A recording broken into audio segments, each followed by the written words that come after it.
Unloading ప్రక్రియను వేగవంతంగా నిరంతరాయంగా పూర్తి చేస్తూ ఉండాలని నిర్మల్ జిల్లా కలెక్టర్ భవేష్ మిశ్రా అధికారులను ఆదేశించారు. లక్ష్మణచంద మండలంలోని తిరుపల్లి గ్రామంలోని గోదామును కలెక్టర్ సందర్శించి ట్రాక్టర్ల ద్వారా జరుగుతున్న వరిధాన్యం అన్లోడింగ్ ప్రక్రియను పరిశీలించారు. రైతులు ఇబ్బందులు పడకుండా ధాన్యం అన్లోడింగ్ ప్రక్రియను వెంటనే పూర్తి చేయాలన్నారు. గోదాం మొత్తం నిల్వ సామర్థ్యం, ఇప్పటి వరకు నిల్వ చేసిన ధాన్యం పరిణామం, అన్లోడింగ్ కోసం వేచి ఉన్న ట్రాక్టర్ల వివరాలను అధికారులను అడిగి తెలుసుకున్నారు.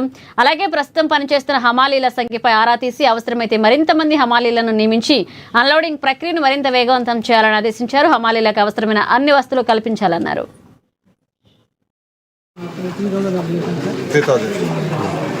3,000 అనేది మెట్రిక్ టన్ ఎంత అవుతుంది?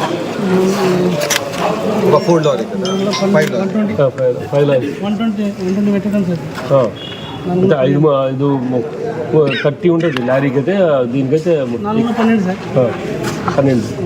అంటే ఒక లారీకి ఇట్లా 700 బస్తాలు పడతాయి.